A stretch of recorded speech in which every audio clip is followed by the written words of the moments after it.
Section period भी कहते हैं। 450 टू 1066 इसका टाइम पीरियड माना जाता है। अराउंडिंग आप बोल सकते हैं कि 616 ईयर का ये पीरियड माना जाता है। लेकिन इसको स्टार्ट करने से पहले हम थोड़ा सा प्रीवियस में जाएंगे। प्रीवियस में क्या घटनाएं घटी कि ये जो पीरियड है, इतनी बड़ी पीरियड को आना पड़ा, या इसके पीछे क्या ऐसा कहानी रही है, क्या स्टोरी थी। तो सबसे पहले देखिए, हम आप लोग को शॉर्ट में कुछ कीवर्ड्स बता रहे हैं। CRAVN। ओके, सी से क्या हो जाएगा? केल्ट। हमारी वॉइस आ रही है? ऐसा तो नहीं बैकग्राउंड से साउंड आ रहा है? आ रही है मैम। ओके, तो देखते हैं सी से क्या हो जाएगा? केल्ट। उस समय पे एक्चुअली जो केल्ट हैं या सेल्ट हैं या ब्रिटोन्स, आप लोग सुने होंगे ब्रिटोन्स।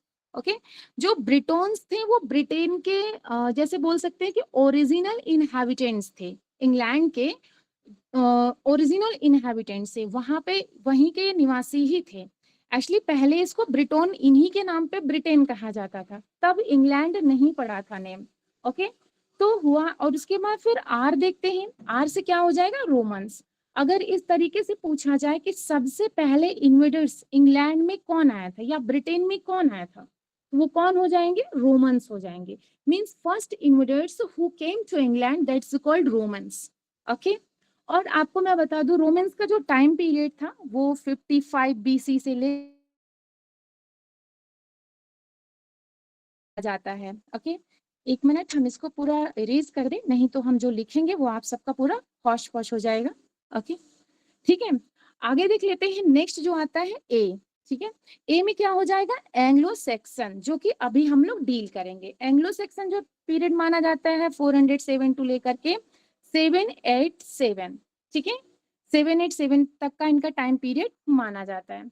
उसके बाद वी आता है। वी से क्या हो जाएगा? वाइकिंग्स। वाइकिंग्स का जो टाइम पीरियड माना जाता है 787 से लेकर 1066 माना जाता है। और लास्ट में नॉर्मन्स आते हैं 1066 में। ठीक है ना, नॉर्मन कंक्वेस्ट के नाम से जाने जाते हैं। तो जो केल्ट थे, मींस जो ब्रिटोन्स थे, उनके ऊपर एक बहुत ही ज्यादा, जिसे बोल सकते हैं कि dangerous, very wild and very like wild and dangerous Roberts tribal एक थी, जर्मनी की, जर्मेनिक थी, स्कॉटिश बोल सकते हैं, स्कॉटिश जर्मनी का कुछ मिक्स करके थे। बहुत ही ज्यादा ये बहुत ही ज्यादा बर्बर थे। तो ये ऑलवेज यहाँ ब्रिटेन पे आक्रमण करते रहते थे। उनका नाम अगर पूछा जाए तो आप लोग जानिए पिक्ट्स। ठीक है ना, ये बहुत ही ज्यादा ब्लडी टाइप के थे। ठीक है ना, तो ये अटैक करते थे। तो ये जो सेल्ट्स जिसे बोल सकते हैं, केल्ट थे या ब्रिटोन्स थे, उन्होंने कहा रोमन से हेल्प मांगी, क्योंकि रोमन उस समय पे पूरे वर्ल्ड में छाए हुए थे, उनके पास बड़ी ताकत थी। तो उन्होंने कहा कि आप हमें बचाइए और आइए हमारे ही कंट्री में आप निवास करिए। वो लोग आते हैं यहाँ पे, उनकी सुरक्षा करते हैं। वो लोग आते हैं तो बहुत ज्यादा बदलाव करते हैं। लाइक पहली बार क्रिश्चियनिटी वही इंग्लैंड में लाते हैं। अगर पूछ लिया जाए कि जो क्रिश्चियनिटी के इंग्लैंड में अगर ओरिजिन किसने किया, तो रोमन्स ने किया। उन्होंने लिटरेसी लाई, उन्होंने शिक्षा को भी बढ़ावा उन्होंने ही दिया था, रोमन्स ने ही दिया था। उसके बाद rules regulations discipline, strong army उनकी थी, बहुत ज्यादा उनकी स्ट्रॉन्ग आर्मी थी। तो वो लोग हर तरीके से यहाँ पे इन्हें सशक्त कर रहे थे। लेकिन प्रॉब्लम, और उसके बाद क्या हुआ, उन्होंने यहाँ पे एक्चुअली ये जो पिक्ट्स थे ऑलवेज अटैक करते रहते थे। तो इनकी सुरक्षा के लिए ये जो रोमन्स थे, उन्होंने एक वॉल बनवा दिया। ठीक है ना, ताकि इसके दायरे में जो रहे लोग सुरक्षित रहें। इस वॉल का जो नाम था उसको बोलते हैं हैड्रियंस वॉल। ठीक है, क्या बोलते हैं? हैड्रियंस वॉल कहते हैं। इस वॉल को बनवा दिया गया ताकि यहाँ सूचना आती है रोम से कि आप तो यहाँ लोगों को, आप दूसरे कंट्री को आकर सुरक्षित कर रहे हैं, आपके खुद के कंट्री में मींस रोम में अटैक हो गया है। और अटैक किया कौन है? जर्मनी के ही बहुत हट्टे कट्टे ट्राइब्स थे, उसका नाम था विजिगोट्स। ठीक है ना, विजिगोट्स एक ट्राइब्स थी, उन्होंने अटैक कर दिया। तो रोम सोचा, जो रोमन्स थे उन्होंने सोचा कि अगर हम अपने ही घर को ना बचा सके तो इनको बचा के क्या करेंगे। उन्होंने कहा देखिए, हम हैड्रियंस वॉल बनवा दिए हैं, अब आप लोग सुरक्षित हैं और अब आप लोग जाइए। अब यहाँ जो सेल्ट थे या ब्रिटोन्स थे, उनके दिमाग में आया कि जो इसको हिला सकता है, मतलब जो रोमन्स को हिला सकता है, जो कि रोमन्स इतनी ज्यादा हमारे अकॉर्डिंग बड़े ताकतवर थे, तो उनका पता लगाया जाए कि ये लोग है कौन। पता चलता है कि जर्मनी के रहते, तो ये लोग जर्मनी जाते हैं, जर्मनी में जाते हैं और ये जो एंगल्स हैं, सेक्शंस हैं, इनसे मुलाकात करते, बोलते हैं कि आप आइए एज अ मसनरीज, मीन्स किराए के सैनिक बनकर आइए, और जो भी आपके पैसे, जो भी आपके खर्चे हैं, हम लोग बियर करेंगे, लेकिन हमारे कंट्री को आप बचाइए सारे ट्राइब्स से। तो ये लोग आते हैं यहाँ पे। एक मिनट हम इसको इरेज करते जाएं ताकि आप लोग को बहुत अच्छे से समझ में आए। तो यहाँ पे 3 ट्राइब्स मिलते हैं, हालांकि ये भी ट्राइब्स रहते हैं। पहले मिलते हैं एंगल्स मिलते हैं, जो कि जर्मेनिक ट्राइब्स रहते हैं। दूसरे मिलते हैं सैक्सन, जो सैक्सोनिक नामक प्लेस से आते हैं। तीसरे मिलते हैं ज्यूट्स, जूट्स जो रहते हैं ये डेनमार्क के रहते हैं, ठीक है ना, डेनमार्क के रहते हैं। सबसे ज्यादा जो शासन किया एंगल्स और सैक्सन ने, ठीक है ना, अराउंड 500, ऐसा माना जाता है कि 500 सालों तक का इनका शासन रहा है। कहाँ पे? इंग्लैंड में, ठीक है। सबसे कम इनका मतलब जूट्स और एंगल्स, इन तीनों में कंपैरिजन बता रहे हैं, 150 ईयर्स तक का जो टाइम पीरियड रहता है वो जूट्स का रहता है। उसके बाद ये रिटर्न कर जाते हैं, अपने कंट्री में वापस चले जाते हैं। ये तो इन लोगों का हमने आपको थोड़ा सा आउटलाइन बताया कि ये एंगल सेक्शन है कौन, ये कहाँ से आए, किस तरीके से ये इंग्लैंड में अपना शासन स्टार्ट किया। अब थोड़ा सा हम हिस्टोरिकल बैकग्राउंड देख लेते हैं, ठीक है। देखिए, सबसे पहले ये जो सारी चीजें हमें देखने को मिल रही है, या हम जो आप लोग के बीच लेकर आए हैं, एक बुक आई थी, वो जो वेनरेबल बीट थे, जो कि फर्स्ट हिस्टोरियन माने जाते हैं, इनकी एक बुक आई थी, इक्लेस्टिकल हिस्ट्री ऑफ इंग्लिश पीपल, ठीक है, इक्लेस्टिकल हिस्ट्री ऑफ इंग्लिश पीपल। तो इसमें ही उन्होंने ये सारी चीजों का जिक्र किया है, जो कि एक सोर्स के रूप में माना जाता है। अच्छा, जब ये एंगल्स आए, एंगल्स और जो सैक्सन थे, इन्होंने इन्होंने भी बहुत ज्यादा विकास किया। इन्होंने एक्चुअली, यहाँ पे लैंग्वेज की प्रॉब्लम इसलिए नहीं हुई क्योंकि यहाँ पे ओल्ड जर्मेनिक चल ही रहा था। ये जो ओल्ड जर्मेनिक और जो ओल्ड इंग्लिश था, दोनों के जो डायलेक्ट्स थे, जो बोलियां थी, सेम थी, इसलिए यहाँ पे एडजस्ट करने प्रॉब्लम नहीं है। आते ही इन्होंने भी अपने शासन प्रशासन को दुरुस्त करना चाहा। इन्होंने क्या किया कि इंग्लैंड को 7 पार्ट में डिवाइड कर दिया। Means if you want to say that Anglo Saxon England was divided in 7 parts. Like first part हम आपको बता दें, नॉर्थम्ब्रिया पहला जो पार्ट आता है, पहले पार्ट में जो बटता है इंग्लैंड, वो जिसे बोल सकते हैं आप ब्रिटेन। पहला पार्ट जो बनता है वो नॉर्थम्ब्रिया बनता है। ओके, हमारी वॉइस क्लियर है? प्लीज बताते जाएं ताकि ये पता चले कि आप लोग हमें सुन पा रहे जी हैं। मैम, जी मैम, क्लियर है वॉइस। जी, 7 पार्ट में डिवाइड होता है। जो पहला पार्ट होता है उसको बोलते हैं नॉर्थम्ब्रिया। ओके, नॉर्थम्ब्रिया ही कैपिटल बनता है, ठीक है ना। और जो मॉडर्न में लंदन है, इसी का ही नाम पास्ट में नॉर्थम्ब्रिया था, ठीक है। दूसरा जो पार्ट बनता है वो बनता है मर्सिया। हम पूरा लिखेंगे नहीं क्योंकि बहुत ज्यादा टाइम लग रहा है लिखने में। तीसरा जो पार्ट आता है ईस्ट एंग्लिया बनता है। चौथा जो पार्ट बनता है एसेक्स बनता है। पांचवा केंट, छठा ससेक्स और सातवां वेसेक्स बनता है, ठीक है। इस तरीके से यहाँ पे ये बन जाता है। एंग्लो सेक्सन लैंग्वेज अगर पूछ लिया जाए, एंग्लो जो ये ओल्ड इंग्लिश लैंग्वेज है, इसी को ही एंग्लो सेक्सन लैंग्वेज ही कहा जाता है, ठीक है। और इस टाइम में जो लिखी जाती थी, मतलब लिटरेचर जो लिखी जाती थी, वो वर्नाकुलर लैंग्वेज में, मतलब जैसे वहाँ की जो देशी लैंग्वेज हुआ करता था, उसी लैंग्वेज में यहाँ पे लिखी जाती थी। लिटरेचर, यहाँ पे उस समय पे लिटरेचर की कंडीशन जान लेते हैं। जो लिटरेचर की कंडीशन थी, ओरल एक्सप्रेशन था, कोई रिटिन हमारे पास कोई कंपोजिशन नहीं है। ग्रुप ऑफ सिंगर्स, ये जानना बहुत जरूरी है। वहां पे जो उस टाइम पे ग्रुप ऑफ सिंगर्स हुआ करते थे, उनको कलेक्टिवली कहते क्या थे, ये क्वेश्चन पूछा गया है। जो ग्रुप ऑफ सिंगर्स थे, पहले वो करते क्या थे, डोर टू डोर जाते थे। उनके जो मतलब ऐसा समझ सकते हैं, जो पूर्वज थे, उनके पूर्वज जो हेरोइज्म दिखाए हैं पास्ट में, उनकी चीजों की वो गाथा गा गा के सुनाते थे डोर टू डोर।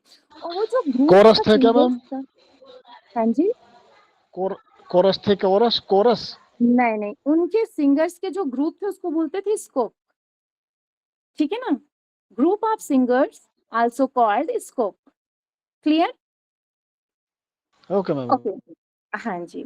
नेक्स्ट देखते हैं, उस समय पे एपिक पोएट्री होती थी। हैजियोग्राफी आप लोग अच्छे से जानते हैं क्या होता है। जो सेंट्स होते हैं उनके लाइफ से रिलेटेड जो चीजें लिखी जाती हैं उसी को हैजियोग्राफी बोलते हैं। रिडल्स हो गया, क्रोनोलॉजिकल जैसे क्रॉनिकल्स होते हैं, सरमन्स होते हैं, और सारे जो वर्क थे, all works are based on oral, only oral, not any written composition. Okay, सब कुछ वहाँ पे किस में होता था, और ओरल ही हुआ करता था। आगे देख लेते हैं। देखिए आगे हम आपको बताते हैं विडसित। विडसित जो होता है, माना जाता है कि इंग्लैंड की सबसे पुरानी वर्क है। ठीक है, लिख देते हैं, ये पूछा जाता है। हालांकि कहीं कहीं आप लोग को इपिक के रूप में मिलेगा, लेकिन ऐसा नहीं है। इसका एक्चुअली ये कलेक्टिवली फॉर्म में नहीं है। 143 लाइन है इसमें, विडसित में 143 लाइन है। इसको भी 3 पार्ट में डिवाइड किया गया है। ओके, विडसित को 3 पार्ट में डिवाइड किया गया है, और ये जो तीनों पार्ट को कलेक्टिवली थुलाज कहते हैं। ओके, क्या कहते हैं, थुलाज कहते हैं। ओके, देख लीजिए, थुलाज इसको कलेक्टिवली, विडसित के जो तीनों पार्ट हैं उसको कलेक्टिवली थुलाज कहते हैं। अगर पूछ लिया जाए कि इंग्लैंड का नेशनल एपिक क्या है, तो इंग्लैंड का जो नेशनल एपिक है वो क्या है, वियोल्फ है। अगर उसमें ये पूछ लिया जाए कि वियोल्फ में कितनी लाइनें हैं, तो 3182, मतलब 3182 लाइनें इसमें है। किसमें, वियोल्फ में। और वियोल्फ था कौन, ये स्कैंडिनेविया का प्रिंस था, राजकुमार था। ठीक है, और माना जाता है जो वियोल्फ है ये लॉन्गेस्ट वर्क माना जाता है। ठीक है, उस टाइम का लॉन्गेस्ट वर्क जो था इंग्लैंड का वो वियोल्फ था। ओके, और जो ये वियोल्फ था ये प्रोटागोनिस्ट भी था। आप लोग कहानी सुने होंगे, 3 फाइट हुई है, 3 फाइट के भी बारे में बताया जाता है। ठीक है, एक चीज और इसके बारे में बड़ा रोचक कहानी है कि वियोल्फ का एक और नाम क्या है। ठीक है, वियोल्फ का एक और नाम पूछा जाता है, और वो कौन सा नाम, अगर इस तरीके से पूछ लिया गया है कि manuscriptual name of Beowulf, manuscriptual like a hand written, जो हाथों से लिखा गया हो। मतलब ऐसा नेम हमें वियोल्फ का बताना है जो नेम हाथ से लिखा गया हो, नॉट अ प्रिंटेड। देन क्या बोलते हैं उसको, नॉवेल। Okay, novel codex. जब इसको लिखा गया था, जिस भी राइटर ने लिखा था, क्योंकि इसके बारे में तो जानकारी है नहीं किसने लिखा था, ये एनोनिमसली माना जाता है, तो इसको नोवेल कोडेक्स उन्होंने नाम दिया था। उसके बाद जब इस कहानी को पढ़ा गया तो पता चला कि इसमें जो प्रोटोगोनिस्ट हैं ये वियोल्फ हैं, उनके ही आधार पे ये चीजें सारी लिखी गई थी। इतना तक क्लियर हो गया आप लोगों का, जी बता दें। यस, इतना क्लियर हो गया, इसमें भी कोई प्रॉब्लम है, थोड़ा सा और कर लेते हैं। उस समय के जो 4 इंपॉर्टेंट ऑथर्स थे, इसको भी देख लेते हैं। 4 इंपॉर्टेंट ऑथर कौन थे। पहले जो थे कैडमॉन थे, ठीक है ना, कैडमॉन। ये फर्स्ट पोएट माने जाते हैं इंग्लिश लिटरेचर के, याद रखिएगा, first poet of English literature Caedmon. Okay, इनकी पोएट्री को डिवाइन गिफ्ट भी कहा जाता है। अगर पूछ लिया जाए कि डिवाइन पोएट्री किसकी पोएट्री को कहा जाता है, तो डिवाइन गिफ्ट इन्हीं की पोएट्री को कहा जाता है। किसको, कैडमॉन के। दूसरे जो आते हैं सैनवुल्फ आते हैं, जो एंग्लिकन पोएट थे। तीसरे, जैसा कि अभी हम लोगों ने बात ही किया, वेनरेबल विट, जो फर्स्ट हिस्टोरियन थे। पहले हिस्टोरियन कौन थे, वेनरेबल विट थे। चौथे, अल्फ्रेड द ग्रेट।